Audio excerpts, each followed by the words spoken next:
Call a meeting to order. Pledge allegiance to the flag of the United States of America and to the republic for which it stands, one nation, under God, indivisible, with liberty and justice for all.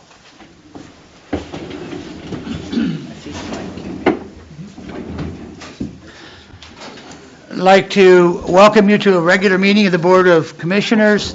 Remind you that this is a public meeting and a record of the meeting is being kept both in written form and we also have cameras that send the meeting minutes out to anybody who's interested. So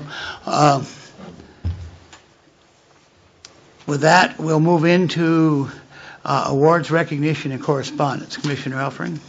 Thank you. We have a couple of commendations and recognitions to provide, particularly this morning to our dispatch unit. I'd like to read a letter of commendation that was provided for her file and make you aware.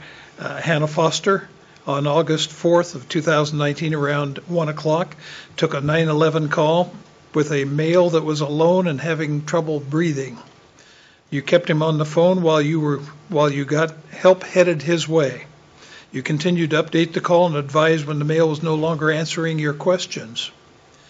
The male had lost consciousness, and the medics were able to help him without delay due to your call taking. You did a very good job with gathering the information. At 7:27 on this date, the ambulance crew that was transporting the male to Trios called in, stated the patient wanted to thank you for staying on the phone and being there for him. He was very impressed by your kindness. A few minutes later, the ER called to say how happy the patient was with your actions. Apparently, a job very well done.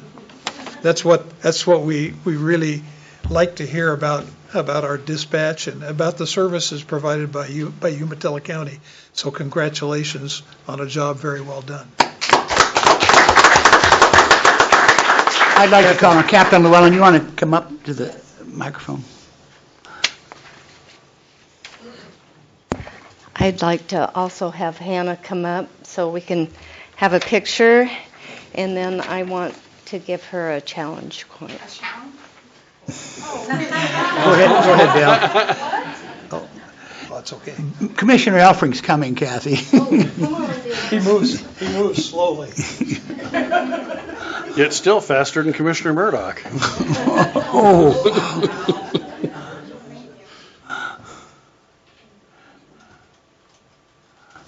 I even dressed up for the You look very nice.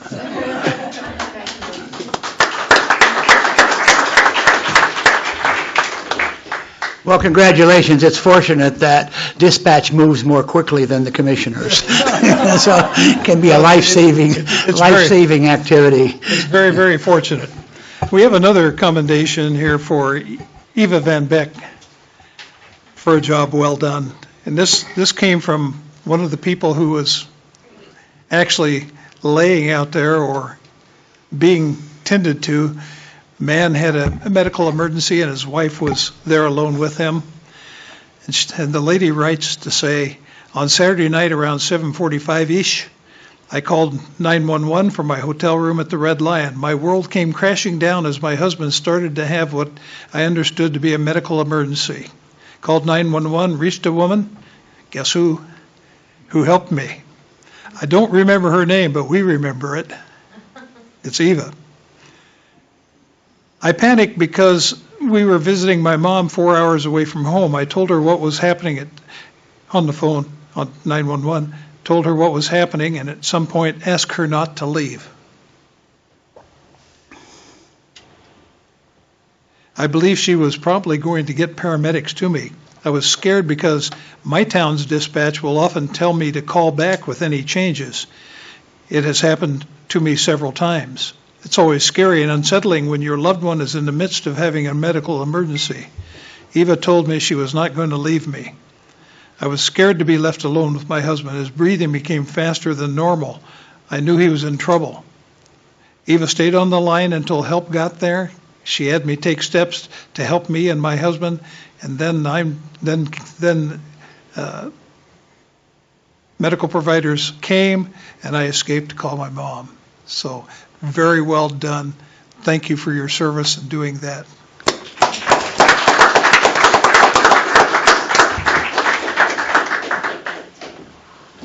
I also have see a that. challenge coin to give Eva. It's a good thing you dressed up today.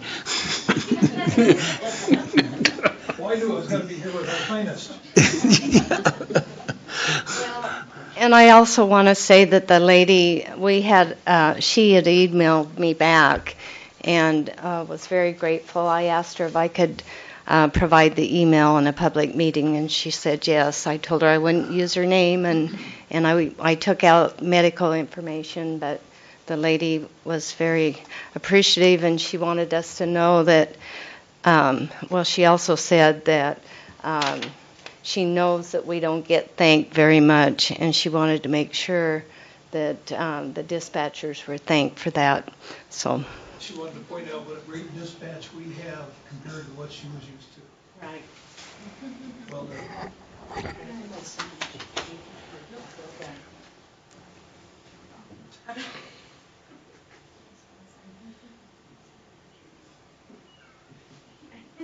We're both a little photo challenge, sorry. Is there anything else with this? Thank you.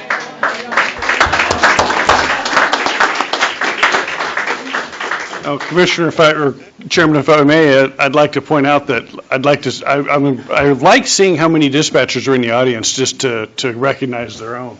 So dispatch doesn't get the praise very often, so when it does come, it's nice to hear. So thank you all for coming. If anybody else wants to take a picture of Commissioner Elfring, he'll be available after the meeting. I just have one more that I want to point out because Dwight's in the room. Our search and rescue team was to a conference in Baker City and had attended that conference and was on their way back home. Came across a bridge, and lo and behold, they looked down, and there was somebody crying help, and his car was upside down in the water, and he was unable to get out of it. And the pictures are here. I think you may have read something about this in the paper, but it's October 5, 2019, while assisting Baker County on a search for a missing hunter, Umatilla County Sheriff's Office search and rescue team members Travis Lundquist, Despry Stewart, and Danita Smith encountered a vehicle that crashed into the East Fork of Eagle Creek. They were traveling across the bridge in their vehicle when they heard a horn honking. They stopped and backed in onto the bridge, and they saw one of the tires of the vehicle upside down in the water. They hiked down to the crashed vehicle, found the man trapped inside. The doors on the vehicle were jammed, and he could not get out. He was engulfed in very cold, fast-moving water and was extremely hypothermic, had an injury to his shoulder, told rescuers he'd been in the creek for about 45 minutes. Imagine yourself there. Our team radioed for help and began working to free the man. Baker County Sheriff Travis Ash arrived a short time later to help. Using car jack, axe, and other tools, we were able to pry the door open, remove the occupant. Union County personnel arrived and assisted while treating the patient. Rescuers contacted Life Flight, and a helicopter landed on the bridge and airlifted the man to the hospital. So search and rescue, well done, well done.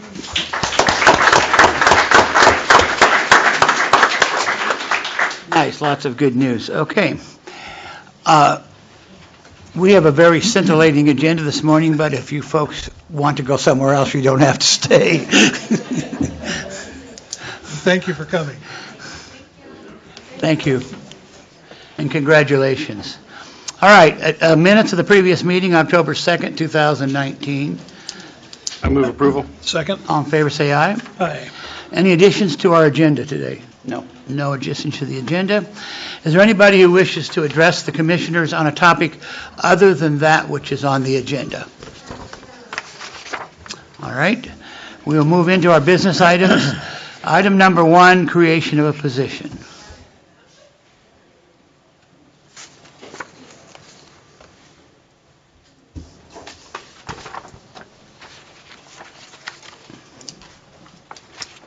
Morning, Commissioners. Mark Tanner, Facilities Manager.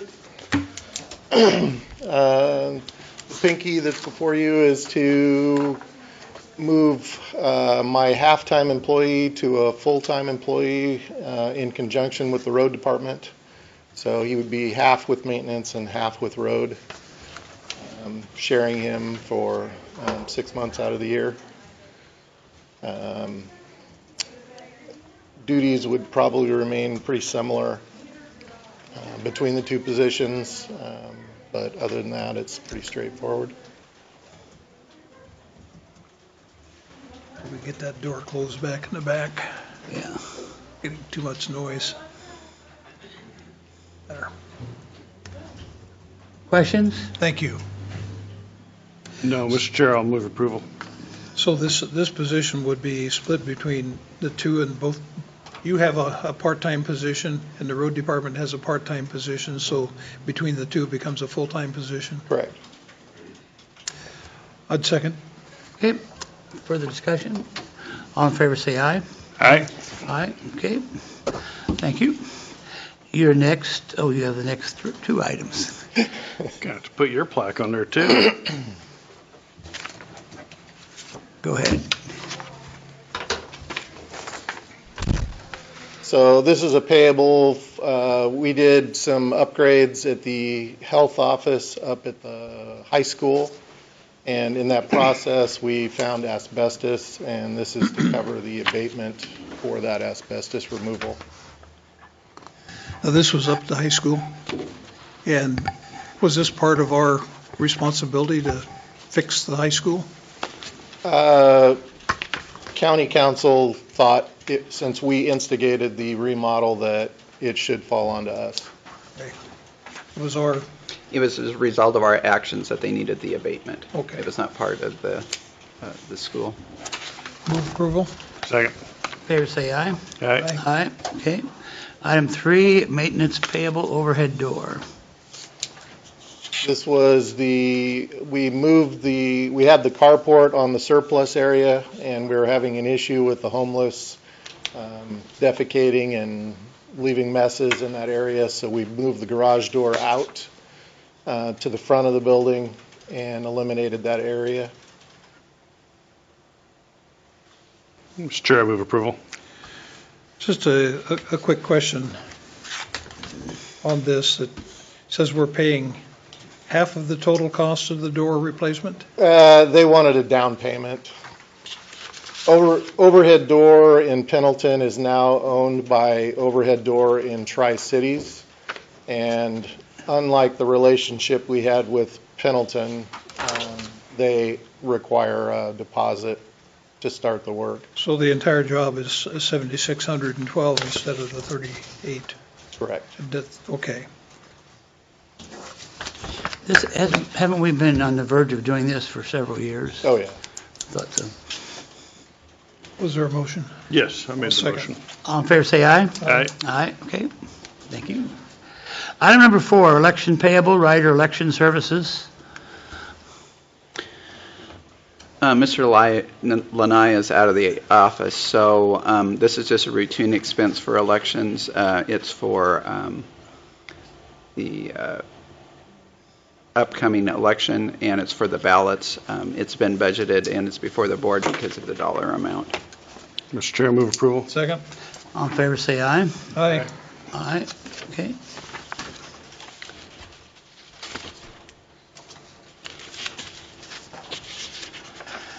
Item number 5, box culvert purchase. Mr. Fellows? Good morning, Tom Fellows, Public Works Director. So what I've got in front of you right now is the purchase of a box culvert. This is going to replace a bridge on Commissioner Murdoch's favorite road in Hermiston on Getman Road. Oh, perfect. We had 2 bids for this pipe, or for this culvert. One from Eastern Oregon Rentals for $55,696, and one from Aero Construction Supply for $57,716. We're requesting approval to purchase the box culvert from Eastern Oregon Rentals. Mr. Chairman, I move approval of the purchase from Eastern Oregon Rental and Sales in the amount of $55,696. Second. Any improvement to Getman Road is welcome, so thank you. All in favor, say aye. Aye. Okay. You don't even live there. I don't, but it's somehow was the first issue I encountered as a commissioner 6 years ago, and someday it will not be an issue, so. All right, item 6, wheel loader purchase. So, Public Works went out for a request for proposals for a used wheel loader. We received 5 quotes. The wheel loader that we've determined will best serve us and be the best bargain out there would be the purchase from Pape Machine for a 624K wheel loader, $150,200. This is on your purchase list already. Yes. Chair, I move approval. Second. All in favor, say aye. Aye. Okay, thank you. Are you the snow blower, or is that someone else? Interestingly enough, the next item is mine too. This, for a number of years now, we've actually had a snow blower attachment on our equipment replacement list. Specifically, we wanted a attachment that ran off the hydraulics of the wheel loader. Hitch Dock is one of the only suppliers that we could find for this item. We went out for requests, and they happen to be the only respondent through Modern Machinery, who is their dealer, local dealer. So we were requesting the purchase of this snowblower attachment for $51,325. It's about a year late. We really wished we would have had it last January. Is this a statement on what's coming? No, interestingly enough, it wouldn't hurt my feelings if it sat in the yard and didn't get used all winter long. It would still be a good investment. Mr. Chairman, I move approval. I'll second that. Okay, all in favor, say aye. Aye. Aye, thank you. Thank you very much. Is that the extent of your presentation this morning? That would be it. I'm sorry to disappoint. All right. A new record for brevity. Yeah. Public health accreditation. Ms. Southwick. Good morning, Commissioners. Alicia Southwick, Deputy Director with Umatilla County Public Health. The first item I have before you today is very exciting for our office. This is to seek formal support for our public health accreditation application. We've been working diligently over the last year to finish the final item that's needed in order to submit for initial application, which is that we finished our strategic plan. With that, we can now apply, provide our first payment towards the year-long process to finish our accreditation process. And so this will kind of start our process of gathering documents that we will send into the Public Health Accreditation Board, and then a year from now we will have a site visit and seek accreditation. And the $14,000 payment for public health accreditation application fee will be paid out from all of our public health budgets. It's not a request for additional funding. It will be split out among the budgets using our formula that we use for other splits of items like maintenance costs and stuff. Is that an annual fee, or is that just one time? The $14,000 is a one-time application fee, and then there is an annual fee after that we will continue to include in our budgets moving forward. This is a journey we launched 4 years ago, 5 years ago? At least, yes. Quite a long time. Yes, and our final item that we needed was a strategic plan, so we got that done this last year. Yeah, having been engaged with public health for a number of years, I have a keen understanding of what this means to us, and I think it's wonderful. Yeah. Did you want to make the motion? I will make the motion. I thought Yes, you I would. will. Thank Second you. it. All in favor, say aye. Aye. Congratulations. Yes, this is. Well, I look forward to coming back in a year to 18 months saying we've officially become accredited and we have that national standard. That will be a very Looking forward to exciting it. time. Well, let's invite Muriel up for the celebration of our tenacity. I'm sure she'd appreciate that. Muriel is a public health director in Crook County who has been one of our biggest supporters and most hopeful we would get this. So, Great. perfect. Thank you. You have the next item as well. I do. The next item before you is we are seeking a billing services contract. So we had a part-time billing position that has been vacant since the beginning of August. We have had the position posted and broadly advertised for the last several months, and we have only received one qualified applicant, and they declined the position. Having billing revenue coming in is very important to the sustaining of our services. To ensure that we continue with billing services, we are requesting to amend our contract with our electronic health record provider, Greenway Health, for them to provide revenue services, and they would provide the billing that we would need. So we've been without a coder for Since about August 2nd, couple yes. months. Yes. What kind of revenue does that coder, of course, you have to have the coding exactly right, or you don't get the revenue back Sure. that you've requested reimbursement for or payment for. What kind of money are we talking about there? The number that is coming off the top of my head is about $200,000 is what our billing is, what they ran as estimates for a previous year when they came up with the rate of 6.99% of our revenue would be their expense. But I know that number will be going up because last year we were not also operating our school-based health centers, and this year we are, and so there'll be revenue that we're billing for with that as well. So we had a coder that left in August. So that coder position was in the budget. Is that correct? Correct. So that position is going away. We're replacing it with this. Yes, and the funding that paid for that position is sufficient to cover the cost of this contract extension. Well, I think we've had a number of billers and coders, and it has not been a satisfactory solution for us, even though we've tried to hire somebody. But I'm also aware that hiring professionals who do this, nothing but this, Hard to find.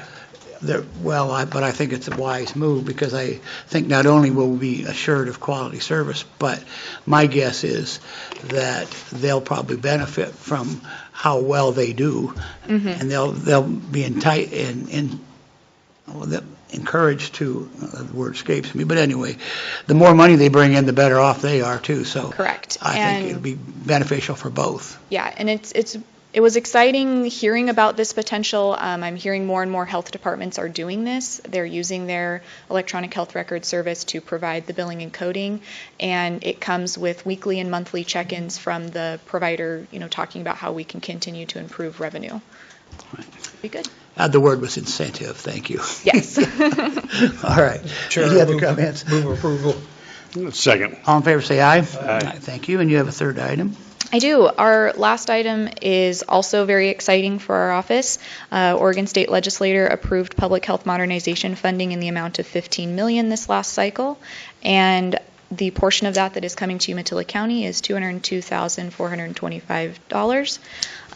This will allow us this is a funding for over 21 months, and this will allow us to create a new position, a communicable disease health educator, and help us to increase some capacity in that realm.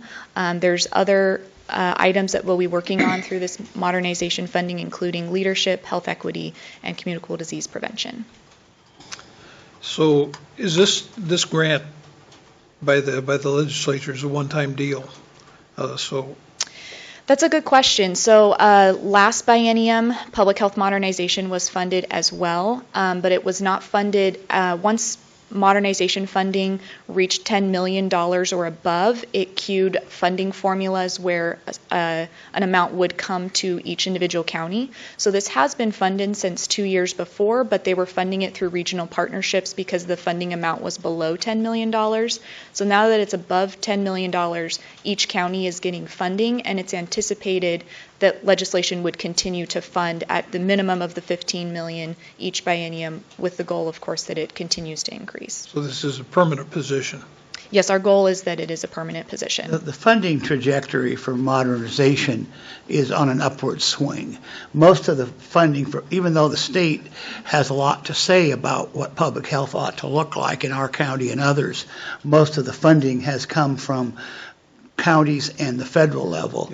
And the state has continually been reminded of the fact that in addition to their intense interest, their intense willingness to help finance it would also be appreciated. And so I think it's an upward trajectory, don't you, Alicia? Yes, agreed. And the reason why this is so exciting for us is that this is going to help us to increase capacity locally. And so it's really great to see this modernization funding come directly to us. Good. So I'll make that motion too. Second. All in favor, say aye. Aye. Thank you. Well, wait, before you leave, you brought somebody with you, didn't you? Yes, we currently have a nursing student from Eastern Oregon University, and their nursing program runs through OHSU. And this is Leah that we have, and she's shadowing in our department for this semester. Welcome. Welcome. All right, item 11, enterprise zone agreement.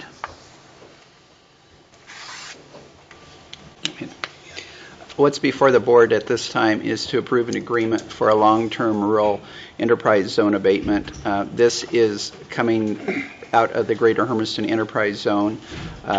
As co-sponsor of the zone, both the city and the county have negotiated an agreement for a developer, in this case Amazon Data Services, to develop in the enterprise, and in return for development, they will get a 15-year tax abatement.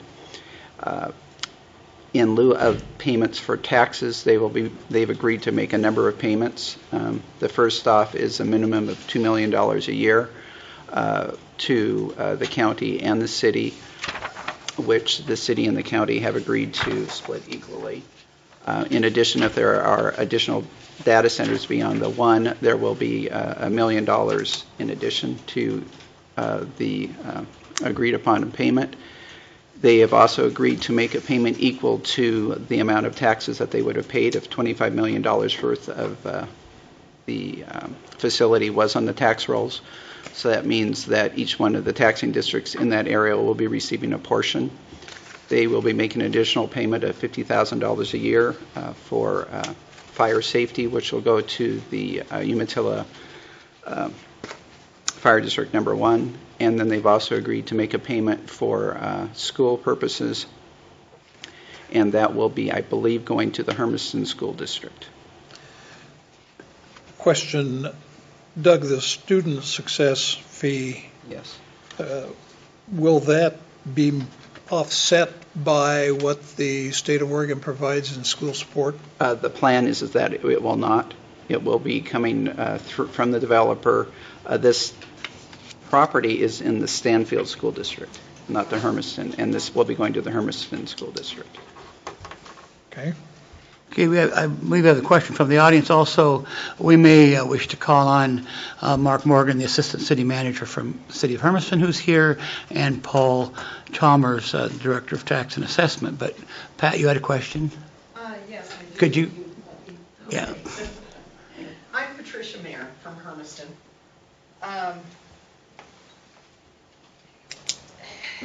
Looking at the tax situation, generally our tax money is regulated, as I understand it. In other words, when I pay my taxes, it goes to certain things. It either goes to the schools, or it goes to our fire department, or it goes a certain portion to the county.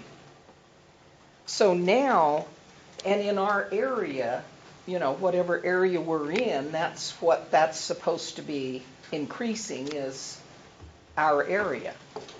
But this tax money that is being, monies that are being generated from Amazon will not be regulated money as I see it. Am I incorrect? The $25 million, and it's like on the tax rolls, that will be going to all of the districts. So like it would be on the tax rolls for $25 million. So each one of the districts that are part of that tax code area will receive a portion. So our area that we live in is out north of Hermiston. Are we going to see any increases? Because, I mean, if they were paying their taxes, this would be, I don't know if I'm making myself clear, but this would be tax dollars that would offset what other tax people or taxed citizens are paying in that area. That is not really the way taxes work. The only instance that would come into play would be if there's a bond. The annual bond payment is divided between all the taxpayers, but the amount that you pay each year for each district is strictly on your property. It's not dependent on other tax property. So we have a large $66.9 million bond right now with the school district. That's the Hermiston School District. This isn't part of the Hermiston School District. So Hermiston School District would see no money of this $25 million. Not of the $25 million. They will receive an additional payment amount, but not as a result of that. The developer has agreed to make a payment to the Hermiston School District. So why would they agree to pay the Hermiston School District if they're not in the Hermiston School District? It was because they thought some of the people that would be working there would live in the city of Hermiston and go to Hermiston School District, so that school district would be impacted. I believe that's what... The amount of employees at an Amazon site, while it's being built, is considerable. The amount of employees at a site once it is built is very minimal.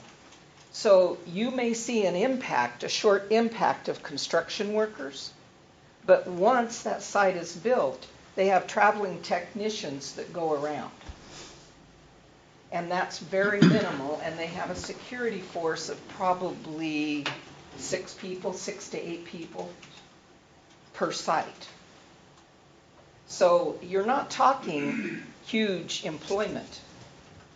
Now you are talking, excuse my language, a hell of a lot of money here. But I think the thing that most taxpayers that I talk with see is, are we being totally transparent on where all of these dollars are going to be exactly spent? And that's the challenge of all of us, is that our tax dollars are totally transparent.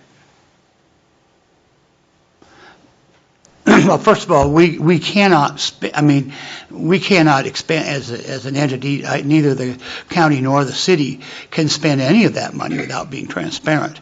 I mean, it must all be approved in a formal action. Now, the school money that you refer to is my understanding, is a corporate gift from Amazon.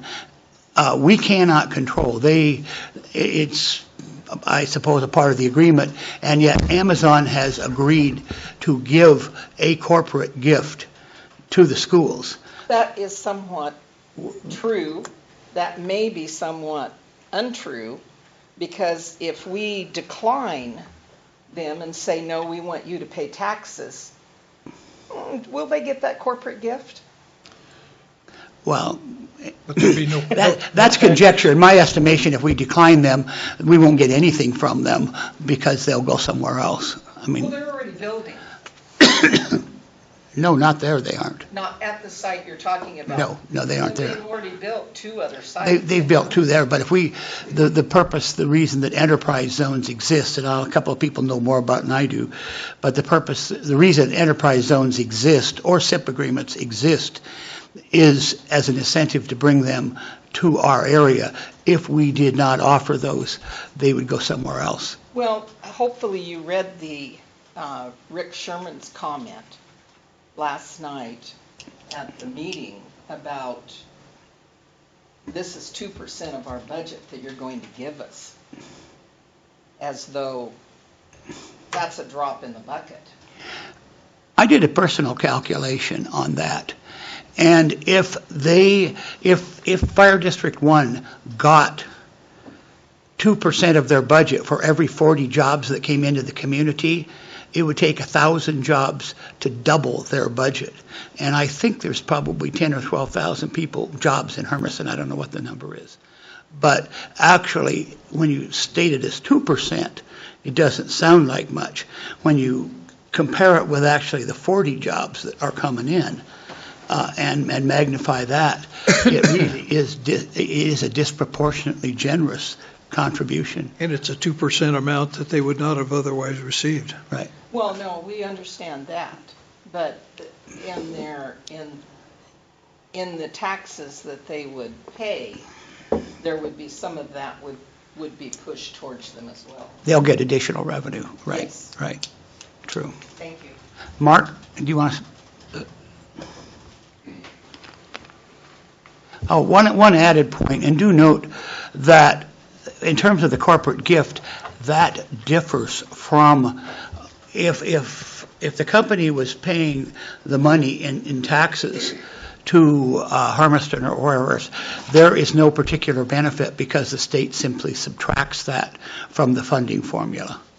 So you don't get that state money then? If it was given in the form of tax money to the district, it would be the state would subtract it from the formula, and so there would be no gain. So the only way that any school district can benefit generally is if it's a gift and not tax revenue. Is that, Paul, help me?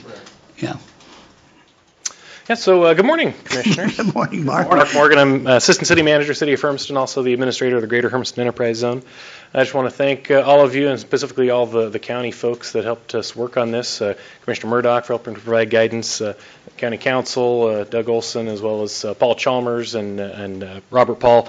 We put a lot of focus on this agreement, and I think the time and energy that we all put into this, into our partnership on this agreement, really paid dividends. I think it went very smoothly, and I think that's something that we all appreciate. I think the company also appreciates really how quickly and efficiently we were able to pull this agreement together.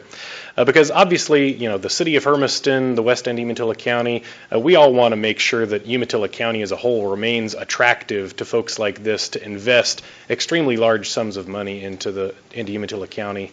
Obviously, we're in a globally competitive environment for these types of investments.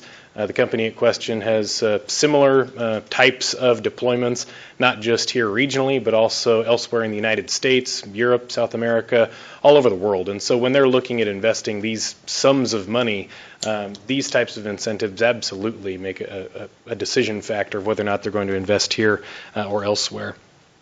Additionally, I ran a couple of numbers. Also, we had some good conversation at the City Council meeting the other evening, and of course, the question comes up of, how much money are we giving away as a result of this? And I've run the numbers 37,000 different times, and I think the economic principles tell me that we're giving away exactly zero, because otherwise you would assume that we actually had these tax revenues, which we simply won't, again, because we're in a globally competitive environment here for these dollars. So the company's been very good to work with on this. As has been mentioned, several of the fee payments, one of which includes the $25 million payment that will go to the underlying taxing jurisdictions. Just quickly pulling the numbers from a couple of years ago, I think these have probably stayed generally the same, at least as far as relatively which taxpayers are paying this. That $25 million, if it were to come onto the tax rolls, would place just that portion of their fees alone in the top 3 of taxpayers within Hermiston, between the Walmart Distribution Center and DuPont Pioneer Seed. Just that portion of the fee payment alone. When you combine together all of the fee payments that they will be paying, if those were taxes that were coming into the county, the city, all of the other districts underlying, then this company would not only be the largest payer in the city of Hermiston, it would be 5 times larger than our current largest, which is the Walmart Distribution Center. So it's a bit misleading and disingenuous to claim that the company's not paying anything to the community. Absolutely, they're paying very large sums of funds in recognition of their impact to the community. And then also, again, Commissioner Murdoch mentioning running some numbers, and to the point of we want to make sure that these things are transparent. I spent probably a good 30 minutes searching for Umatilla County Fire District Number 1's budget on their website, and I couldn't find it anywhere. So it's really difficult for me to tell, how much of these fee payments equals relative to Umatilla County Fire District Number 1's budget. But when we talk about relative budget sizes, the fee payments that will be coming to just the city of Hermiston directly out of this relative to our all funds budget equals 2.09% of our all funds budgets. So it's a bit disingenuous to claim that the city and the county are hoarding all of these fee payments just to themselves. And then finally, a real quick point, because the question came up about school funding formula. Obviously, we put a lot of professional effort towards reviewing all these things. I followed up specifically with the business manager from the Hermiston School District to confirm that if these fee payments come to them in the form that they do come, that doesn't get factored into their allocation from the state of Oregon, and they feel very confident. They followed up with Oregon Department of Education that these fee payments will not reduce the amount of funds coming to them from the state. So with that, I'd stand for any other questions. Mark? Go ahead.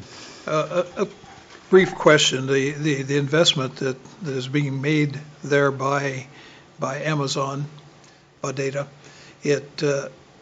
that's part of the economic impact. I know you have formulas and you have numbers and so on of what the total build-out impact will be as the employees that come to town, buy homes, buy groceries, spend on services. What is, or can you describe what the total economic impact is going to be? Yes, so data centers didn't even really exist in their current form 10 years ago, and so I think the economic models are still kind of trying to catch up with what those multiplier impacts are. Frankly, I've always thought it was a little bit disingenuous to try and count the construction economic impact from some of these things because it is so short term, but the long-term ongoing impact of those in-house data center technicians is substantial from an economic standpoint because the salaries that they're being paid are so substantial relative to our area. So these are folks that are coming into our local economy, being paid well and contributing to our local economy rather than pulling from public services and those types of things. I think sometimes we have these large employers that come in and sure they may employ 200-300 people, processing, agricultural products, but they're paying minimum wage. And so those folks ultimately really end up being a net drag on our local economy. And so that's really, I think, one of the biggest components of this is that we're not adding a huge impact onto the local economy as far as public services needed to be provided, but we are providing a substantial impact in terms of salary and wages coming in. I think you raise an important point. Now I might put Robert on the hot seat, but we indicated that it represents about 2% of the budget of the fire district, represents about 2% of the budget of the city of Hermiston, and in that regard, it would be what, about 1% of our budget? Roughly. So it's, by comparison, it's about 1% of the county's budget. So, right. One other thing, awareness of my colleagues, this is step A in a two-part step that we would have in this regard. The first is to improve this agreement. We would have yet another agreement down the line relative to how the funds are distributed or what we're going to use the funds for between the city and the county. And I think it's historically been our practice to try to positively impact the area that's impacted by this development. And so that will be a separate conversation. And we appreciate that. I think we have a strong track record with our enterprise zone agreement with Lamb Weston having a direct impact on a major economic issue in our area. And so I think it's been a good partnership so far from that agreement. Also, it's been a really good partnership through the negotiation process just on this portion of the agreement. We look forward to executing our memorandum of understanding sometime in the near future of really the details on allocating these funds. Good. Mr. Chairman, I move approval. I second. Further discussion? All in favor, say aye. Aye. Aye. Thank you. Thank you for coming, Mark. Economic development grants. This is you. Oh, Gail's here. Sorry, Gail. All right. Well, these are going to look kind of little compared to discussing enterprise zones, but the Umatilla County Economic and Community Development Grant Program exists, and it's a quarterly program, and different organizations or businesses apply for grants, and when just by policy, if it reaches above 5,000, it needs to come in front of the board. So there are two to present to you today. The first one is Class 5 Coffee Works. They are in Pilot Rock. and the total amount is $5,100. This is to help this new business with their street visibility signs or signage to let people know coming both directions into Pilot Rock that they're there, and then also help them with their ADA wheelchair ramps so for their facility. So the committee has made the recommendation to approve this, and they're just seeking your approval because of the dollar amount.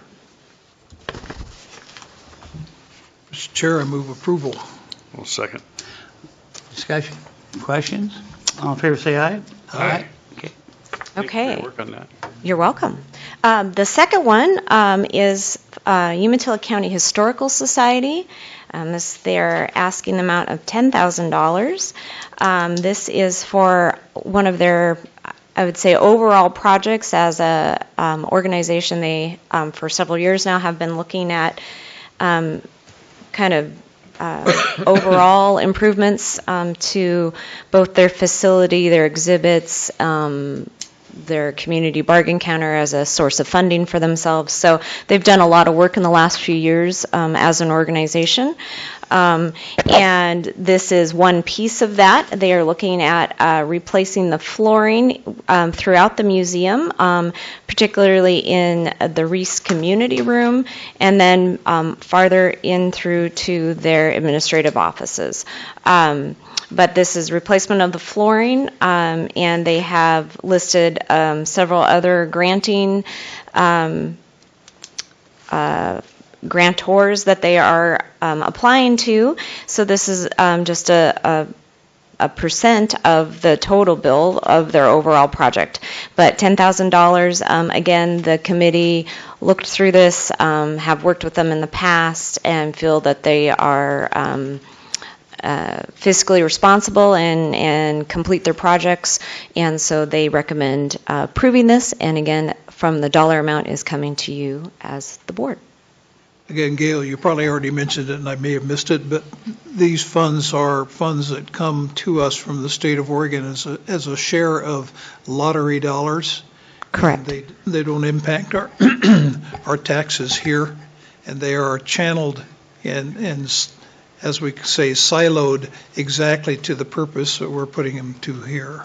Yes, so we're mandated by the state to use those state lottery dollars for economic development, and this is the program that the county has set up in order to be accountable for that and say, this is exactly where we're spending our economic state lottery dollars. And for anyone who may be watching this video at a later point, they can find a description of these grants online. Correct. Umatilla County's website, we have a grants you just click on it, and it will explain our grant program, what's eligible and what's not eligible. I wasn't aware until this morning who the recipients were, but I need to declare a conflict of interest. Should I abstain? Okay, I will abstain from participation. You have a board member? My wife's a board member. One of them. I just didn't know that was coming today. I would move approval. Second. All in favor? Aye. Aye, and I'm abstaining. Okay. Very good. Thank you. Thank you. All right, item 13, community development grants. That was, That was it. Oh, okay. That was the second one Oh, okay, sorry. for the All right. Historic Association. Reports from the commissioners. Well, it's been a fairly busy week. Last week, we held public meetings on the Umatilla River Trail in the four communities in West Umatilla County. Had our meetings in Umatilla on Monday the 7th, Echo on the 8th, Stanfield on the 9th, Hermiston on the 10th, explaining what the concept of a trail on the Umatilla River is and is about. I thought we had fairly good participation in those meetings. In Umatilla, we had approximately 10 people. Echo 12. Stanfield had about 15. It kept getting better as the week went on. Hermiston had more than 40 there, and a lot of interest. a lot of interest in what's going on. Some people that said they were there to protect their property, that didn't want the trail built across it. And we're happy to find out that that's not what's intended, that a trail is designed to, currently the options are primarily public access. And with the eye toward keeping a view of the Umatilla River wherever possible. It's not always possible. But this was the comment period on the trail design and where it might go. There was interaction after the meetings. People were able to get hands-on. The U.S. Parks, who are serving through a grant in an advisory role, are very helpful in this process. They are also suggesting grant locations. The entire project is intended to be constructed with grant funding, and that extends on to the maintenance as we go on with grant funding and volunteer assistance. So it was a good week from that standpoint. I did sit in on the public safety meeting at the Association of Counties by telephone, and I thought it was significant. A good deal of conversation about the grand jury recordation and how that's working and how it's coming together, and the fact that it was reiterated that that's an unfunded mandate that has been sent to the counties to record grand jury proceedings, and that issue has not gone away, and it won't go away. Interestingly, there are reimbursable expenses that are allowed. Multnomah County applied for their reimbursable expenses, got 40 cents on the dollar in their request. So we got to keep a close eye on that one. Other than that, Commissioner Schaefer was there. Could probably elaborate further.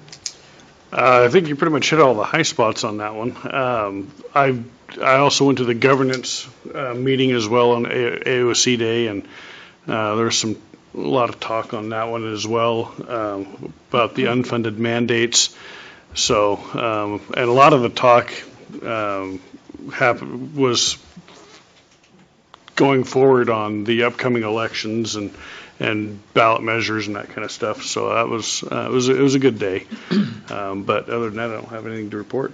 I will say I also attended yesterday a meeting of the Columbia Development Authority on the depot. It had to do primarily with lining up an inventory of what infrastructure needs are going to be out there and who may be available to provide them. There's quite a bit of funding still out there for developing some of the road infrastructure, and that'll help. And of course, there's other grants that can come available. The whole thing continues to move towards deed transfer at glacial speed. I don't know if you were still there at AOC for the community corrections discussion, but I know that's going to be a big push in the short session. We talked about that. Because they pointed out and continue to point out that it's underfunded. It has been repeatedly underfunded below the level that they promised, and yet it costs 1/10 as much to fund this activity through community corrections as it does to house somebody in a prison. It just is uncanny why the legislature doesn't come to grips with that. But there's now being discussion among the counties about whether or not, I don't know that, hopefully the counties aren't going to spit the hook on community corrections, but they're going to continue to say if the state won't fund it, we've got to find another alternative. But it's a 90% saving, and so it makes absolutely no sense not to adequately fund it. And it's the base level funding that they're not funding. They're funding the rest of it, but just not the base level funding. They like to fund things that get headlines, not things that have just repeatedly done good things over the years. The other thing is I'm chairing the selection committee for the new executive director of AOC. And our committee met for several hours late Monday afternoon, narrowed the field of 20 down to 4 finalists who are going to be interviewed on November 15th. So We've made those names public, and those interviews will take place the 15th. The other thing is that our Budget Committee also met even later Monday afternoon, and as you are aware, the budget activities of AOC came before this board and other boards a year or so ago. I'm pleased to report that the budget is balanced, the budget is in check, and we have the appropriate reserves to fund the ongoing activities of AOC. So that has been completely turned around. I missed the comment on the director, the dates. November 15th. November 15th. That we're going to interview November 15th, and on November 19th, there's going to be a reception at the AOC conference where people will be able to meet one or more finalists, depending on what we have. In an effort to broaden representation in the county, I did visit Ukiah about a week and a half ago. Unfortunately, it was to chase and round up cows. Consequently, I haven't been around much since, but I was in the south end of the county. Last night, we had a census meeting at the Pendleton Convention Center. We had about 40 people there. Tonight, we're going to have another census meeting in Hermiston, a public meeting on trying to engage more and more partners. We expect another 40 or 50 people there.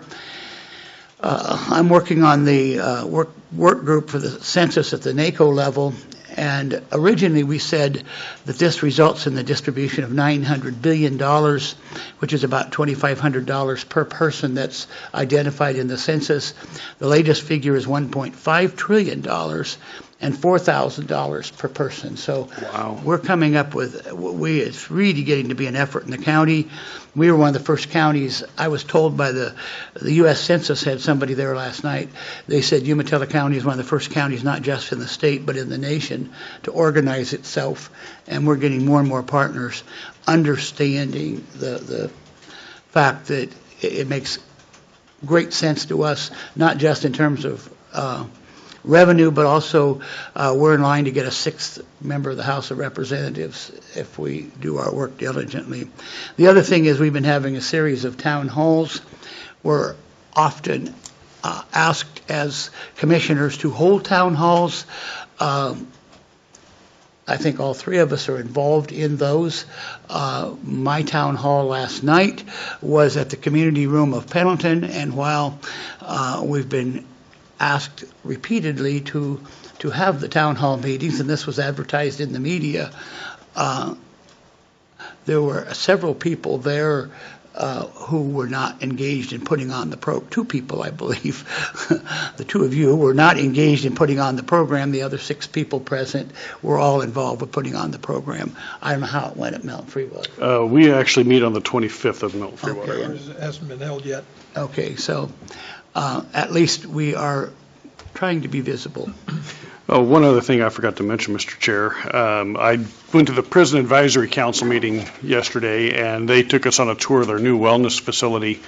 It's a new building that they have for the staff members, and it's a fully functioning gym. They've got cardio equipment, weights, meeting rooms. So it's a great facility for the staff out there, and they're looking to reduce or to increase the healthiness of their staff, and it was very well done. I was very impressed. Good. Anything else? Nothing. All right. We're adjourned. Okay.